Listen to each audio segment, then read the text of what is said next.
Today we are going to start with a process which is known as translation. So what is the translation? Translation is the formation of protein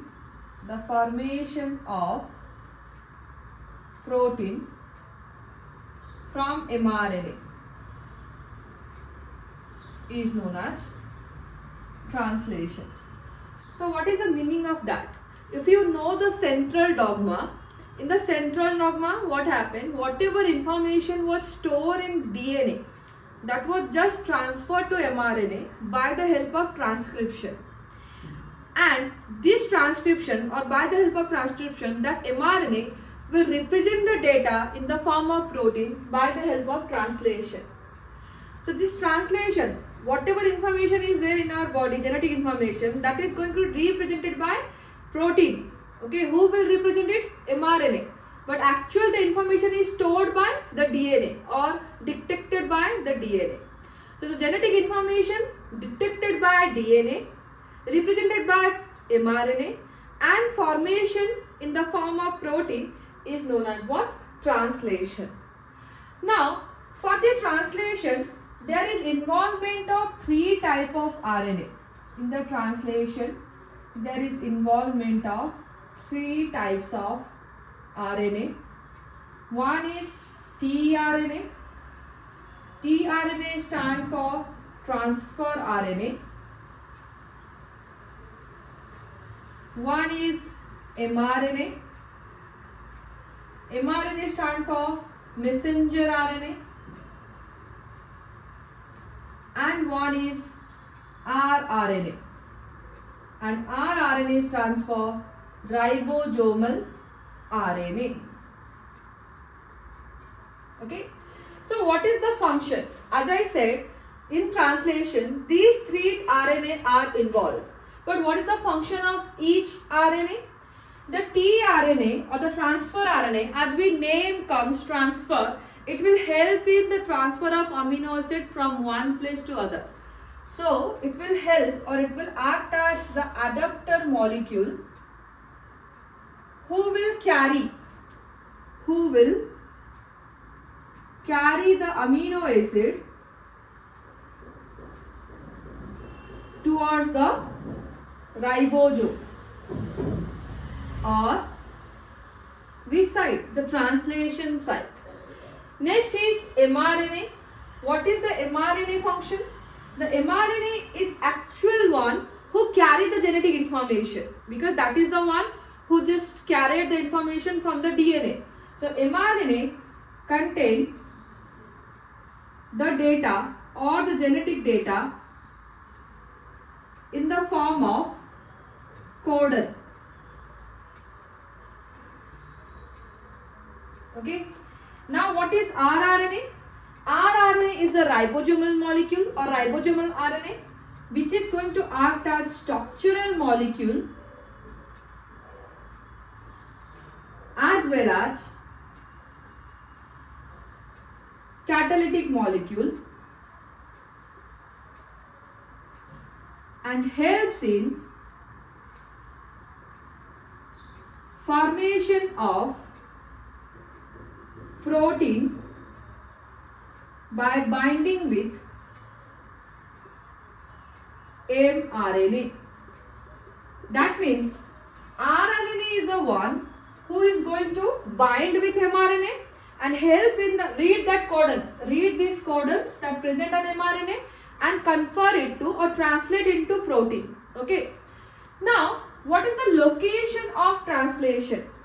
As we know, the translation can happen in both of the sites. Actually, it will depend upon the cell. One is eukaryotes, one is prokaryote. In the case of eukaryote, the translation happens in cytoplasm, as well as in prokaryote also it happens in cytoplasm. But only thing is, in the case of this prokaryotic cell, there is no compartment like cytoplasm and nucleus. So both the transcription and the translation happens in one compartment, that is cytoplasm. But in the eukaryotes, the transcription happens in nucleus, and after the transcription, the mRNA transfer from or move from nucleus to cytoplasm where the actual translation or protein synthesis take place. On the bench of ribosome, because ribosome, as we know, is the factory of protein synthesis. So what I said, that translation occur in cytoplasm on the complex bench of ribosome. Okay.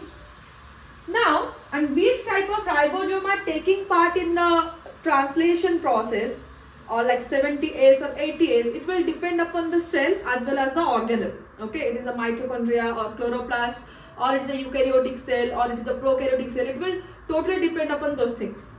Now, in the translation, apart from these things, there are some factors which act.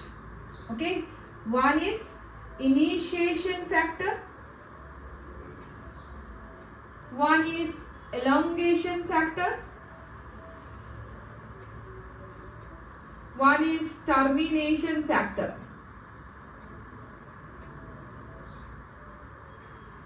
For the eukaryotes, we just call initiation factor as EIF, eukaryotic initiation factor. Same here, eukaryotic elongation factor and eukaryotic termination factor. Okay, but in the case of prokaryote, we just write initiation factor, elongation factor and termination factor. So in this particular video, we are going to study the translation in prokaryotes, or we can say in the E. coli, the Escherichia coli, which is a bacteria. So if I talk about the prokaryotic translation, for the initiation factor, we have three initiation factors: initiation factor 1, initiation factor 2 and initiation factor 3. For the elongation factor TU, elongation factor TS and elongation factor G. And for the termination, we don't say it actually termination, we just say it release factor. Okay, release factor. So for the release factor 1, release factor 2 and release factor 3. This is only specific for the prokaryotes, not in the eukaryotes. In the eukaryotes, the composition is different. Okay. Now, what is these factors? These factors are nothing else but the protein. Okay. These factors are itself is made up of the proteins. Okay. And apart from this, here they are known as GTPase factors or GTPase protein. Means they also provide the energy in the form of GTP, guanosine triphosphate. Okay, and this translation also confer in 3 steps. As I said, one is initiation, one is elongation and one is termination. And before the initiation, elongation and termination, we have to do certain important steps like charging of amino acid or adenylation of amino acid, charging of tRNA and the loading of tRNA. Okay, so this is all over an introductory video of translation process in prokaryotes. Before ending this video, I just have you give the introduction of the structure of tRNA. Already we have studied, but the tRNA structure will be, so this is a tRNA. It has some loops and some arms. So this is 5' arm, this is 3' arm. 3' arm is always end up with CCA and 5' arm is always end up with guanine. And 3' arm or 3' arm is also known as acceptor arm, because here only the amino acid is going to bind. Okay, and as you know, there are 20 type of amino acid that help in the formation of protein. That means we have 20 type of tRNA for each and every amino acid. That means each amino acid is going to carried by different tRNA. Now this arm is known as T-C loop This loop is going to help in the binding of this tRNA to the large subunit of ribosome. And this arm is known as DHU loop, dihydrouridine loop. This loop is going to provide an enzyme which is known as amino acyl tRNA synthetase. Okay, and this enzyme will help in the binding of amino acid to tRNA as well as the charging of amino acid. And this is also different types for each amino acid. Means again, there are 20 amino acid. For the 20 amino acid, there are 20 different type of tRNA as well as 20 different type of amino acyl tRNA synthetase. It will depend upon which type of amino acid is going to charge or it is going to load on the tRNA. And this loop is known as the anti-codon loop or anti-codon loop. Okay. So this anti-codon loop, by the help of this anti-codon loop, the tRNA is going to bind to the mRNA, which is stand with the codon. Okay. So the codon is actually complementary with the anti-codon of tRNA, by which the tRNA is going to bind with the mRNA. Got it? So in the next video, we are going to see these 3 steps: initiation, elongation and termination. Okay. Thank you.